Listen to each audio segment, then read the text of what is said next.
close to home in Clinton. 3D offers more precise imaging for early detection of cancer and a significant reduction in radiation exposure. Book your preventative 3D mammo appointment at Warner Hospital and Health Services in Clinton by calling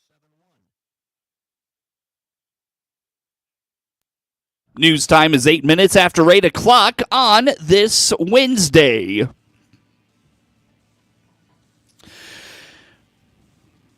Top of the morning from the newsroom of Regional Radio and DeWittDailyNews.com. I'm Seth Lawrence with this expanded 8 o'clock newscast streaming to Facebook and YouTube. It's brought to you by Peterson Insurance, your Pekin Insurance agent in Clinton. The leaves are changing colors, which means the leaf cleanup season is upon us. This week, the leaf vac systems are hitting the streets in Clinton. Public Works Director Steve Lobb says for this week, they're running just one vac, but next week, they'll bring out the second and start dedicating entire days to the effort. You know, today is the first day that we're out, and what we're doing this week is kind of the way we always start the leaf pickup season. We're not a full bore right now. We are kind of dealing with known piles and areas that we're aware of. That's kind of how the pickup's going to work this week. But then next week, starting on November 4th, we will have 2 crews running, and the vacs will be out every day cycling, and they will continue that until leaf drop is over, and either we've got them all picked up or snow has hit us. Lobb reminds crews divide the city into 5 zones, and they go zone by zone. But the way we do this, and we've done it now for a while, and what we will readily admit, there is no such thing as a perfect leaf pickup system. But we try to manage it as best we can, and the way we've done that in the city of Clinton for the past several years, and the way we're going to continue, we have the town broken into zones. And essentially, we have 5 zones. And we use Center Street as a divider line, and we use East Main as another. So the northeast corner, that would be Zone 1. The southeast corner, or zone, would be Zone 2. And then everything west of Center Street creates Zone 3, 4, and 5. With Zone 3 being the subdivisions, Hillcrest, Flair, and Cedarside. And then we actually use West Main as a divider. So from basically Van Buren north to Main Street to Illini Drive, that's Zone 4. And then above West Main and Illini Drive, that is Zone 5. And we start in Zone 1. We stay in Zone 1 until it's complete. Then we move into Zone 2 and into Zone 3 and 4 and 5. And that's just how we continuously cycle. According to Lobb, it's hard to commit to getting to and through a zone each day, especially in the height of the leaf falling times. It may take more than a day to make it through a zone in the community. The only other questions that's been asked in the past, well, why don't you just do a zone a day? And then that way everybody knows when you're going to be there. That just doesn't work because there's so many factors involved with leaf pickup. Volume itself is a big deal. There are times we can't get through any one zone in one day. So we stay in them until we complete them, and then we move to the next. Weather actually definitely impacts us. If we get into a bit of a rainy stretch, these vacs don't work well at all with wet leaves, so that hampers the process, and it would just change everything. So the best we can do is make folks aware of where we're at in the process so they can kind of judge when's the optimum time to get those leaves out. The city's yard waste facility is also an option for leaf cleanup if residents have the means to transport it transport waste to it. Lobb says starting next week, the operating hours of the yard waste facility will change with the time change this weekend. DeWitt County's partnership with the public transportation system ShowBus will expire next summer, and at last week's DeWitt County Board meeting, the board heard about the possibility of bringing Piatt Tran to the area to supplement the potential leaving service. Tim Gadberry is the director of Piatt County Public Transportation, or Piatt Tran, and indicates they have been approached about potentially taking over the public transportation service in DeWitt County. I just wanted to take a few minutes to come up and introduce myself and talk to you guys about. I am the director of Piatt County Public Transportation out of Monticello. We do basically, I think, what ShowBus was doing for DeWitt County. We provide public transportation. We did about 32,000 rides last year. Right now, one leg of the trip for us has to be in Piatt County. We get a lot of requests. We've had requests from Clinton, we've had requests from Weldon, we've had requests from Muhammad. Moving forward, I think that ShowBus is finished end of June of 2025, right? So I have been, and I think Dan, you have as well, I've been speaking with David Schaefer from IDOT. I've been with Piatt Tran a little over 13 years, and I have been the director since April. So about 3 months ago, he calls me and says, hey, what would you think about the opportunity of picking up DeWitt County? And I'm like, I've got 3 months under my belt. Sure, why not? I can make a name for myself, good or bad. So, according to Gadberry, Piatt Tran is a lot like ShowBus in that it transports people to a variety of destinations with a variety of needs. He explains they started out as a service for the Piatt County Mental Health Center and have only grown since. I know that our county really benefits from having public transportation. We transport some students, we bring folks, we actually have a Scylla here in Clinton that they drive some of their clients to D-Lane, and we pick them up and they go to the Piatt County Mental Health Center 5 days a week. So we take folks like that, we take people to and from doctor's appointments, take dialysis patients 3 days a week, every week. So I mean, basically we take people to Walmart, we take you shopping, and in that brochure it kind of talks about, we've been doing this a little over 40 years. We started out as a small provider that provided only for the Piatt County Mental Health Center, and since then we have expanded. We currently have 15 vehicles in our fleet, have 9 drivers, 1 mechanic, 4 office staff. Gadberry calls Piatt Tran a great service to Piatt County and points out they also accept Medicaid rides. We would love the opportunity to provide public transportation for your county. Like I said, we've got a lot of elderly people in Piatt County that if it wasn't for public transportation, I don't know what they would do. They don't have family, they don't have family around. The Piatt County Nursing Home utilizes us a lot to take people to and from doctor's appointments in Champaign or DMH or St. Mary's in Decatur. We have a service contract with a couple of different senior citizen groups out of Piatt County. We brought them up here to the tea room in Clinton. We've gone thrift shopping in Clinton. So we do come up here from time to time. It's just right now one leg of our trip has to start or end in Piatt County. If we were able to come into DeWitt County, then one leg of the trip could then come from DeWitt County. So, if there are people here in Clinton or in Farmer City or Weldon or Lane or any of the smaller towns outside of Clinton that need doctor's appointments in Bloomington Normal, that would be something we could possibly do. We also we do accept Medicaid rides. So we have a lot of our riders where their insurance actually pays for their public transportation. Board Chair Dan Matthews indicates there is funding through the Illinois Department of Transportation for public transportation and reminds DeWitt County remains under contract through the end of next summer. Nothing is official as it relates to the prospect of a new public transportation service in DeWitt County. News streams to Facebook and YouTube brought to you by Peterson Insurance. Sports is on the way. Show you some simple, under-the-radar ways to improve and take control of your health. Netflix Netflix buffering, YouTube spinning, devices not connecting, Zoom calls dropping. It's frustrating. Let's end your frustration by signing up for fiber internet in Clinton. Click the Connexus icon at DeWittDailyNews.com. Share 55.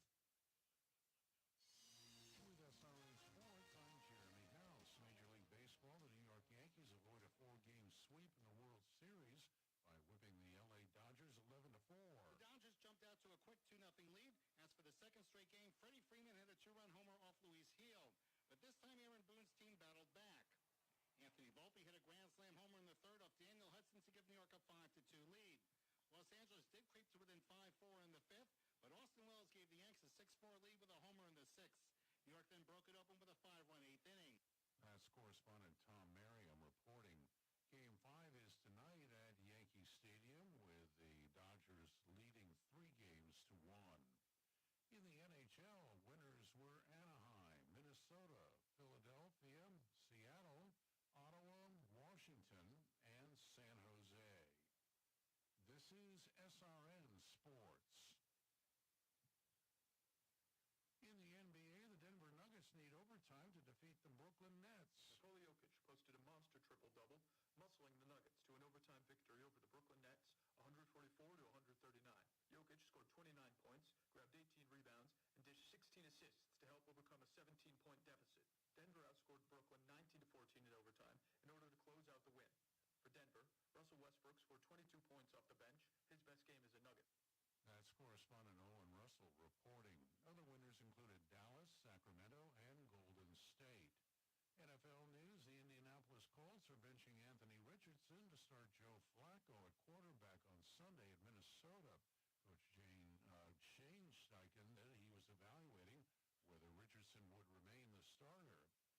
Flacco started 2 games for Indianapolis earlier this year when Richardson was out with a right hip injury. This is SRN Sports. Time now for a look at sports. I'm Seth Lawrence with this report. The Dee-Mack Indians were able to win some crucial games down the stretch and qualify for the postseason. Now they're hoping to make the most of the opportunity in the Class 2A playoffs. Coach Cody Myers is proud of the resiliency of his team, and he feels this, and he says they fought through more adversity again this football season. Oh, goodness, man, I am so proud of this team. You know, sometimes you come into a year and you're like, man, we should be pretty good. You set that bar pretty high, and you know you have some talent, and that was us last year. We came into the year, and we had 6 guys that had started for 3 years, and you're looking at your schedule going, yeah, I mean, we're going to be pretty good. So once that season gets over, you lose all that experience and a lot of that talent. We had some growing pains this year, right? We had a lot of spots to replace, but we did return our quarterback, and we returned a few other guys on the offensive line. So we had guys that had been through the test, and I tell you what, we started 2-0. We dropped the next 3, and then we won 3 of the next 4 to get in, including the last 2. And I tell you what, our kids just battled so hard last night. Lexington is a rich football school. Those kids have been playing hard for years over there, and they didn't do anything different last night. They were battling us, and our kids had to earn it. They did. We're 5-4 and made it in. You know, you hate to put it like this, but our playoffs started a few weeks ago. And you sit there at a tradition-rich school like this, and you're saying, guys, I know it's not the end yet, but I'm going to tell you what, you already have 4 losses, and the next one knocks you out. What are you going to miss most if we don't make this happen? And one of our seniors stepped up before the game. He said, I'm just going to miss the memories, man. I mean, we've just made so many memories. Looking at him, I said, well, what's keeping us from going to make some more? And they kind of looked around at each other and like, you're actually right, let's go. And it's just always interesting. In a way, atmosphere like Clinton at a school that has almost 500 kids in it, that can be intimidating for a typical 1A school like we usually are. Our kids went crazy that night. I mean, we were flying around all over the field. And that's just what high school football is about, and that's what makes it special. We just had a collective group of guys that came together, and they just made a decision. We're going to do this. And I don't think they could be denied that night. It was just one of my fondest memories of being at Dee-Mack is watching those guys battle to get back to 4-4. And then you're putting yourself in a great situation. You're coming home on senior night. The entire community's there, and all you got to do is win one night. but the schedule was tough early for Dee-Mack. They took their lumps and moved on, and he feels that's one of the best attributes of his group this year. Max Eccles is a running back. He's a middle linebacker. He's a wide receiver. He's just a do-it-all guy. He's a senior for us. He eclipsed 1,000 yards all-purpose last night between receiving and rushing. And he's just been a phenomenal leader, but he's been a gritty kind of runner as well. So he's been the guy we lean on, 4th and 1, 3rd and 2. He can hop back in the backfield and grab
stepped up brilliantly and led the Lady Sages the rest of the way. Stoffel was the serve pro of Piatt.